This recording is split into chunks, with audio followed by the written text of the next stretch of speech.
UP में तो एक ही नारा गूंजता है, न गौ माता को कटने देंगे न हिंदुओं को बटने देंगे। यूपी में सड़कों पे नमाज नहीं पढ़ी जाती है। यूपी में मस्जिदों से अजान की आवाज नहीं आती है।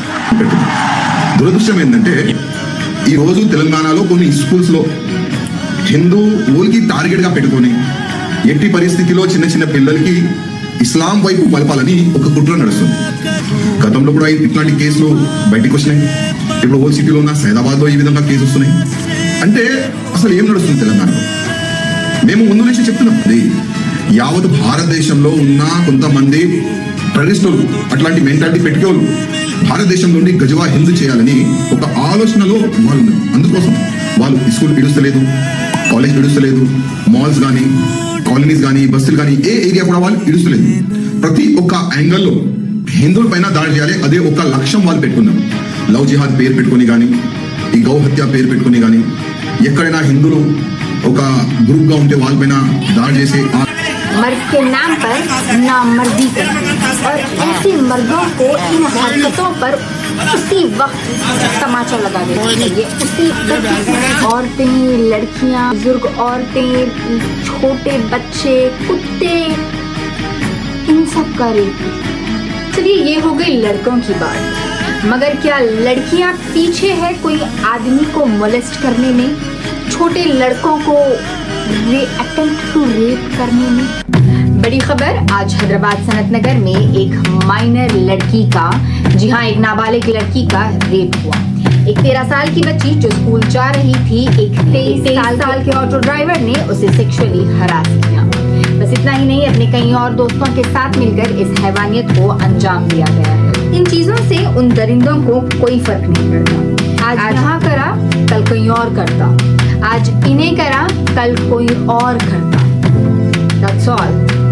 मगर वो नन्ही जान जो स्कूल जा रही थी, जिसके माँ बाप उसे कई अरमानों से पाल रहे थे, उनका क्या? हमारी बच्चियां, लड़कियां और अब तो 80 साल की बुजुर्ग औरतें भी सेफ नहीं। छी, लानत है इन मर्दों पर, इस अपाहिज नकारी निकम्मी सरकार पर। चलिए ये हो गई लड़कों की बात, मगर क्या लड़कियां पीछे है कोई आदमी को मोलेस्ट करने में, छोटे लड़कों को अटेम्प्ट टू रेप करने में? अब तक तो सिर्फ औरतें, लड़कियां, बुजुर्ग औरतें, छोटे बच्चे, कुत्ते, इन सब का रेप हो चुका है। इस वीडियो को जरा गौर से देखिए कि उस लड़की ने उस लड़के के साथ किस तरीके से बदसलूकी कर रही है, और कई ऐसी अश्लील हरकतें हैं जो शायद मैं आपको यहाँ दिखा ना पाऊँ। आगे बढ़ते हैं एक और शर्मनाक इंसिडेंट की ओर, जहाँ सैदाबाद के स्कूल में साइंस या मैथ्स नहीं बल्कि कलमा पढ़ाया जा रहा है। जी हाँ, मुस्लिम बच्चों को नहीं बल्कि हिंदू बच्चों को कलमा पढ़ाया जा रहा है। जी हाँ, ये वाकया है एक सक्सेस नामक स्कूल का जो सैदाबाद में मौजूद है। वहाँ की एक टीचर एक 2nd क्लास की बच्ची की डायरी में सूरे फातिहा को लिख कर आने के लिए कहती है। हाँ, उन्हें ये होमवर्क मुस्लिम बच्चों की डायरी में लिखना था, वो गलती से एक हिंदू स्टूडेंट की डायरी में लिख देती है। अब जी हाँ, ये होना बिल्कुल पॉसिबल सी बात है। जब सारी क्लासरूम की डायरीज कलेक्ट की जाती है और एक जगह रख दी जाती है, तो अब उसमें से आप शायद ही उसको डिफरेंशिएट करो, बायस करो कि ये डायरीज हिंदू बच्चों की है, ये डायरीज मुस्लिम बच्चों की है ना? तो उस सेंस में उस मैडम से एक छोटी सी गलती हो जाती है, जहाँ उस माँ ने ये स्टेटमेंट एक मुस्लिम स्टूडेंट की डायरी में लिखना था, वो गलती से एक हिंदू स्टूडेंट की डायरी में लिख देती। खैर, ये तो गलती थी जिसे बहुत छोटी तरीके से सॉल्व किया जा सकता था, लेकिन कुछ बीजेपी के बेवकूफों ने इसे एक प्रोपेगेंडा का रूप दिया। హిందువుల పైన దాడి చేయాలి, అదే ఒక లక్ష్యం వాళ్ళు పెట్టుకున్నారు. లవ్ జిహాద్ పేరు పెట్టుకుని కానీ, ఈ గౌ హత్య పేరు పెట్టుకుని కానీ, ఎక్కడైనా హిందువులు ఒక लव जिहाद, ये जिहाद, वो जिहाद, अलाना फलाना ढिमकाना कहकर एक छोटी सी गलती को कंट्रोवर्सी में तब्दील कर दिया, और वहीं कुछ बीजेपी के बेवकूफ फॉलोअर्स ने इसे एक प्रोटेस्ट में कन्वर्ट कर दिया। और अब आप जैसे कि जानते ही हैं, इन लोगों का दिमाग घुटनों से ऑपरेट करता है, और कुछ लोगों का तो दिमाग के ही नाम पे करता है। क्या ही हो गया अगर एक सेक्युलर देश में जहां लोग रहते हैं, अपने अपने रिलीजन्स फॉलो करते हैं, तो इसमें क्या ही गलती से किसी और की डायरी में लिखने वाली चीज अगर कोई और स्टूडेंट की डायरी में लिख दें। और अगर मेरे हिसाब से हमें सभी रिलीजन्स को बड़ी नजदीकी से, बारीकी से समझने की, जानने की कोशिश नहीं बल्कि जानना ही चाहिए। क्योंकि आप जब रिलीजियस पॉइंट ऑफ व्यू को, रिलीजन प्रैक्टिसेस को, रिचुअल्स को नजदीक से देखते हो, समझते हो, तो आप डिफरेंस कर सकते हो कि ये क्या मॉरली राइट है या ये सिर्फ बेवकूफी है ना। अगर आपको कोई चीज को डिफरेंशिएट करना हो तो आप कैसे करोगे जब आपको कुछ उसके बारे में, उसके रिगार्ड्स में नॉलेज ही नहीं है, राइट। तो जितना हो सके try to understand as many as religions you can understand. Understanding builds enlightenment in your mind. या और अगर हम एक दूसरे के रिलीजन को समझेंगे तभी तो उसकी रिस्पेक्ट कर पाएंगे, तभी तो उसकी इज्जत कर पाएंगे, वरना इन्हीं बेवकूफों की तरह लड़ते रह जाएंगे। वहां राम मंदिर में चोरी हो गई लेकिन उनको इससे कुछ लेना देना नहीं है। राम मंदिर ही ऐसा मंदिर नहीं है जहां चोरी हुई है। उसके अलावा और कई सारे मंदिर हैं जो लाइन में लगे हुए हैं। कहीं भारी भरकम चोरी हो जाती है, कहीं मूर्तियां चुरा ली जाती हैं, उनके जेवरात चुरा लिए जाते हैं, करोड़ों अरबों रुपए चोरी हो जाते हैं। और फिर ये लोग कहते हैं जो चंदा हिंदुओं ने दिया है, अगर वो चंदा कोई हिंदू ही ले ले तुम्हें क्या करना है? तुम क्यों अपनी नाक बीच में घुसा रहे हो? क्या तुमने चंदा दिया था जब मंदिर बन रही थी? जब क्या तुमने कोई चैरिटी की थी जब मंदिर बन रहा था? तो अब ठीक है, अगर आप इतनी बातें कर रहे हो तो क्या हम चीज पर अकाउंटेबिलिटी नहीं मांग सकते हैं as we are the citizens of India, as we are the people of India? चलिए आप हमें जवाब मत दीजिए, आप उन हिंदुओं को जवाब दीजिए जिसने आस्था के नाम पर चंदा दिया है। बैक टू द टॉपिक, आज भी कई स्कूल्स में जो कि एक इंग्लिश मीडियम स्कूल्स है, वहां पर प्रेयर में they teach kalmas if the school is owned by Muslims, और उसी तरीके से हिंदुओं के श्लोक पढ़ाए जाते हैं if a school is run by a Hindu. तो अब दोनों स्कूल्स में मुस्लिम और हिंदू पढ़ते ही हैं, they do recite that prayer. Even when I was in school, my school was a Brahmin school and we used to recite that shloka. Being a Muslim, I did that and my parents never went and did that because they were secular. They want their kids to be secular. They want their kids to go ahead and look after the world the way it is, not just criticizing Hindus or either Muslims. That's not. You send your kids to study something. You send them to acquire knowledge, not to differentiate. अगर कोई कुछ कह दे, कोई कुछ पढ़ा दे, इसका मतलब जिहाद नहीं होता, ठीक है? इसका मतलब जिहाद बिल्कुल नहीं होता। मगर कुछ ऐसे लोग हैं जो अपना दिमाग पिछवाड़े में लिए घूमते हैं और हर चीज पर प्रोपेगेंडा फैलाते हैं, हर चीज पर नफरत फैलाते हैं, हर चीज को पोल्यूट करते हैं। अब बात करते हैं उन मर्दों की जो मर्द के नाम पर धब्बड़, मर्द के नाम पर नामर्दी करते हैं, और ऐसे मर्दों को इन हरकतों पर उसी वक्त तमाचा लगा देना चाहिए, उसी वक्त उसे सजा दे देनी चाहिए। क्योंकि जब इन्हें सजा नहीं मिलती है तो ये उस चीज को रिपीटेडली करते हैं, उनसे कहीं और लोग प्रोत्साहित होते हैं। मगर नहीं, हम इन चीजों को देखते ही नहीं है, हम एक ब्लाइंड फोल्ड हमारे आंखों पर बांध लेते हैं और हम इन चीजों को इग्नोर कर देते हैं। And this is not only for the common people I'm saying, but it is for all people who are into the politics. It's their duty to take care of the safety, not just to ruin, not just to come on the elections and ask for votes.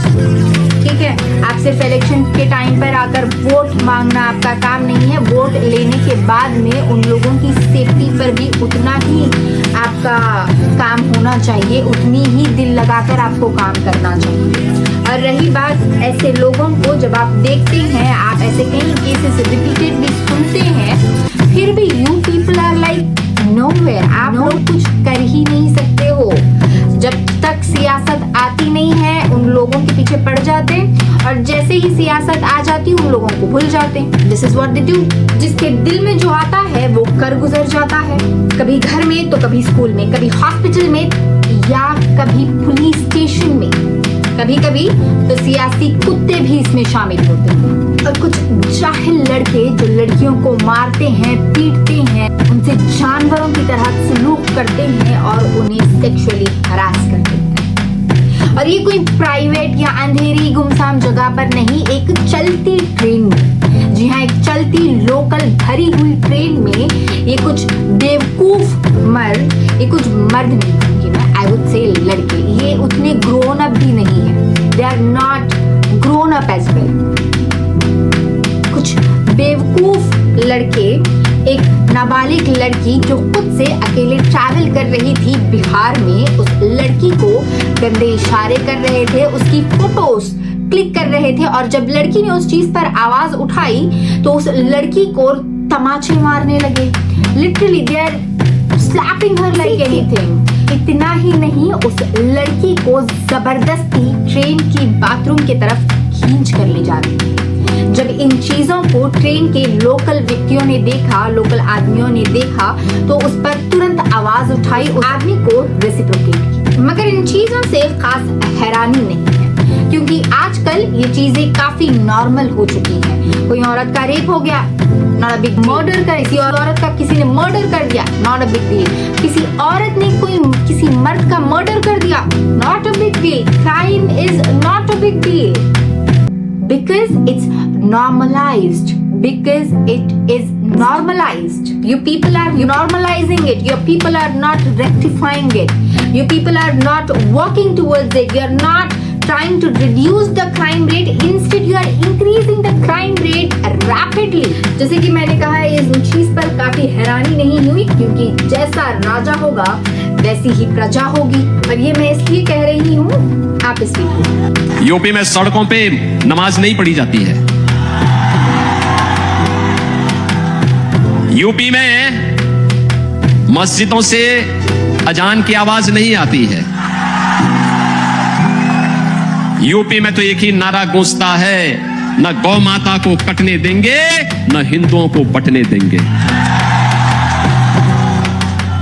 अरे बाबा, job कहाँ है, hospitals कहाँ है, roads कहाँ है, women security कहाँ है? आप इन सब के तो जवाबदेही नहीं है। आपकी पार्टी में कोई भी किसी चीज का जवाबदेही नहीं। यूपी में नमाज नहीं पढ़ाई जाती मगर चंदा चोरी हो जाता है। कहीं ब्रिजेस गिर जाते हैं तो कहीं सड़कें खुली पड़ी होती हैं। और हॉस्पिटैलिटी सर्विस के तो पहले से ही लगे हुए हैं। एजुकेशन के नाम पर कुछ नहीं। एजुकेशन के नाम पर ये लोग दंगे फसाद करवाते हैं, लव जिहाद करवाते हैं और फिर वही चीज मुसलमानों पर डालते हैं कि तुम लव जिहाद करते हो, तुम हमारी हिंदू बेटियों को ट्रैप करते हो, जबकि यही व्हाट्सएप ग्रुप्स में भर कर उनको ट्रैप करते हैं, पब्लिक प्रॉपर्टी अनाउंस करते हैं, उन्हें गैंग रेप के लिए प्रोत्साहित करते हैं। ये मेंटालिटी है इनकी एजुकेशन के नाम पर। This is what they are teaching them in terms of wellbeing, just to increase their population. और आए दिन बच्चियों का रेप हो जाता है, छोटी बड़ी नाबालिग बालिग हर कोई। और बात रही गौ माता की, तो आप देश भर में first, UP is the first state जहां पर सबसे ज्यादा बीफ एक्सपोर्ट होता है। जी हाँ, यूपी पहले नंबर पर आने वाला स्टेट है जो बीफ को एक्सपोर्ट करता है। जहां की सरकार है, जहां गौ माता को कटने नहीं देंगे, हिंदुओं को बटने नहीं देंगे, वहीं पर you guys are on first place to export beef. गौ माता को कटने नहीं देंगे, हिंदुओं को बटने नहीं देंगे। अरे बाबा, आप ही के हिंदू हैं जो पाकिस्तान के सीक्रेट एजेंट्स हैं। इंडिया की सीक्रेट इंफॉर्मेशन पाकिस्तान को सप्लाई करते हैं। और इतना ही नहीं, कई हिंदू लड़के सीसीटीवी कैमरा लगाते हुए पकड़े गए, जो वो सीसीटीवी लगा रहे थे कि वो जो कैप्चर्ड इंफॉर्मेशन है वो पाकिस्तान भिजवाई जा सके। This is the reality, this is the bloody reality check, I would say. Please share this video as much as you can see, let him see this. अरे रे, एक डेमोक्रेटिक सेक्युलर, एक constitution पे चलने वाले देश को बर्बाद करना कोई इनसे सीखे। देश के गद्दार है वो लोग जो देश में रहकर अपने देश को दीमक की तरह खा रहे हैं, जो अपने देश को बेच रहे हैं, बांट रहे हैं और आने वाले फ्यूचर को खा जा रहे लोग। और फौरन ऑन इमीडिएट बेसिस इन दीमकों को साफ करना बहुत जरूरी है। अगर अब नहीं किया तो शायद हम कभी ना कर सकें। तो this is the moment, take stand for yourself. नहीं तो मुसलमानों तो छोड़ो, हिंदुओं को भी ये लोग जीने नहीं देते।